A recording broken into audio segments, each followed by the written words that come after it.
Who will be the first athlete to get a $1 billion contract? Let's dive into it. We've got Shohei Ohtani in maybe. Now, he is on a huge, huge contract right now. The issue with it is number one, it ends in 2023 or 2033. So he's going to wait a long while. And obviously, right now, he's not on a $1 billion contract. So he might get passed just because he's waiting so long, if that makes sense. So I'm not disputing that Ohtani may or may not get a $1 billion contract. I would say it's probably a 50-50 if his next contract is worth $1 billion. The issue just is he's not going to be the first one there.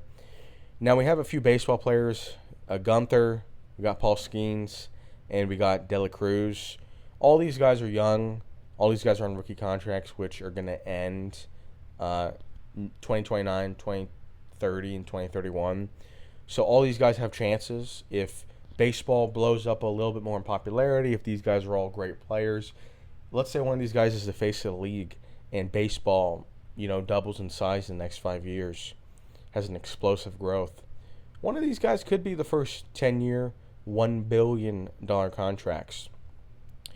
We have something to talk about. So we have, now I know MMA is a little different in boxing as well, which just is boxers, because they're not really on contracts per year. They'll sign a contract and it'll be 3 fights and you get a chunk of the PPP revenue.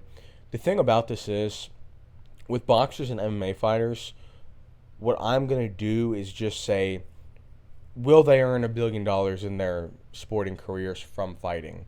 I think that's the only way to really do it, because they're not playing 20 years, fighting 20 years. Tyson Fury, I think he's too old at this point. Now, he has made a lot of money, like a boatload of money, but I think he's too old. And that's all I have to say there. And we've got 2 MMA fighters. We got Ilia Topuria, and we have Tom Aspinall. Now, both of these guys are not going to make $1 billion off of the UFC, not even close. But Tom Aspinall and Ilia Topuria, both are undefeated. I know Tom Aspinall technically has lost once, but both undefeated. If Tom Aspinall were to beat John Jones, go to boxing, and beat the heavyweight boxer and then beat the next guy, he's 5 fights away, 5 winning fights, 1 in MMA, 4 in boxing, from being a billionaire. Ilia Topuria's got a little bit more work to do. He's got to, really build up his stock in the UFC, beat Charles, and then he'll probably have to beat Islam if he comes down, and then beat like a Tank, and then a Ryan Garcia, then a Canelo. But both of these guys, I mean, if they go crazy, if they become god-tier fighters, they could maybe, if they go on a crazy run. We've got Mbappe. I'm going to put him in maybe. He's on a shorter term contract right now, which is beneficial because he can be the first guy to crack.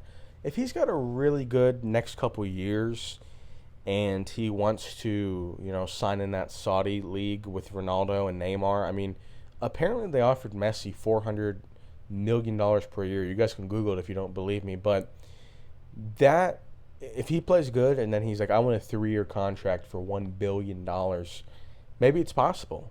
I don't know where this league's getting money from, but maybe it's possible. We got an even younger guy, Lamine Yamal, 17 years old, excellent player. He is the guy over Mbappe that could probably get the $1 billion contract from an actual soccer league and not just like a blood money, whatever's going on over there where they just buy athletes and lose money. It doesn't make sense. Lamine Yamal, he's young enough to where if he keeps progressing, at the age of 23, he could be the biggest sports star in the world, in the biggest sport, and he could sign him with a normal team that actually, tries to win game and cups and championships, trophies. He could actually legitimately do it. So, I think he's interesting. We got Luka. I'm going to put Luka in maybe as well because I think he's got a chance. Now, he isn't the most well-rounded player. He's a great passer. He's great at shooting threes, and he's pretty physical for a point guard. But he's in LA. He's the face of that franchise. If he reels off a couple championships, 2 or 3, and he's in his late 20s, I could see him getting an 8-year, $1 billion contract. So I think it is possible. We got Victor Wembanyama. I'm gonna put him in maybe as well. He's young now. He's dealing with that blood clot situation, but he's young. He's the best defensive player in the league, possibly in league history. He can shoot the three. He can dribble. San Antonio's a decently sized market. If he is just on a different level, I mean, he's what, 21 years old, 20 years old? I don't know. He's young. If he can keep developing and they're just a dominant force, number one defense ever, they give up 65 points per game because of him. He could just be the guy that they're like, yeah, you're so unstoppable. We're going to go to the CBA and say we need to up. Like, they make an exception. The max contract, they're like, look, you need to pay him more than that. So I think Victor's possible for that.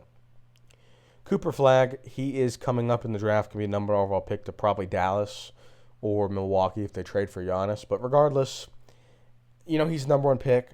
The age makes sense. The guy that gets the billion-dollar contract is probably 17 to 21 years old right now. I just don't think he has that kind of... He'll probably be a good player, no doubt about it, but I just don't think he has that kind of Wemby or Luka type vibe to him where he can be the best offensive or defensive player in the league. Anthony Edwards, kind of same camp. Good age as well. Maybe he's on the older side of getting that billion-dollar contract, but he's just not good enough. And that's going to sound crazy because he's a top 8 player in the NBA, but to get $1 billion in the near future, you're going to have to be like next level. I think Patrick Mahomes, I'm going to put him in 50%. Now, his contract, same thing with Ohtani. Mahomes has actually already signed the 10-year contract, $500 million, 10 years. The reason why I'm going to put him in 50% to get this before he retires, the Chiefs have already signaled that they are willing to give a long-term contract to him. He has won Super Bowl since then. He's probably going to win a couple more MVPs, a couple more Super Bowls.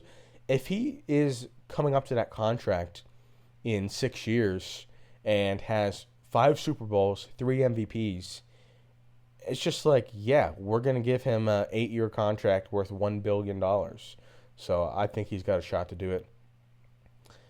Lamar Jackson, Josh Allen, they're both too heavy in the running, the football, where they're not going to ever get a 8, 9, 10-year contract.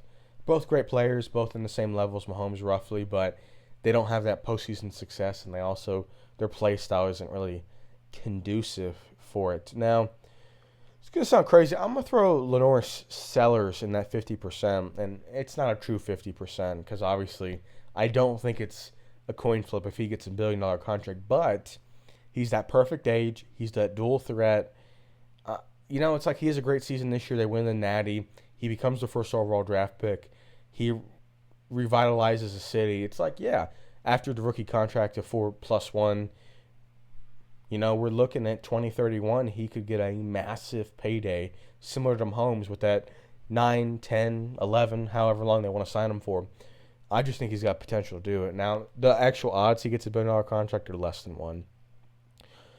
Jalen Hurts, same thing as Lamar and Josh Allen, and Jalen Hurts also isn't even good enough to get that contract, so we'll say that.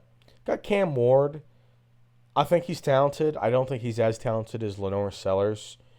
And he's in Tennessee, which also hurts him. Ideally, if you want that big contract, you want to go to L.A., you want to go to New York, you want to go to Miami, Chicago, or you want to go to a good team. I mean, that helps as well if your team's being dominant. But look, Cam Ward, in terms of the time frame, 5 years from now, if he's won 3 Super Bowls, I guess everything's possible. Last guy on the list, we have C.J. Stroud. I'm going to put him into 1 to 5% as well. I think he's a little underrated at this point in the NFL. Once again, if he rattles off a couple Super Bowls in a row and the Texans are world beaters taking down the Chiefs, the Texans ownership might say, oh, we're keeping you. You're not leaving.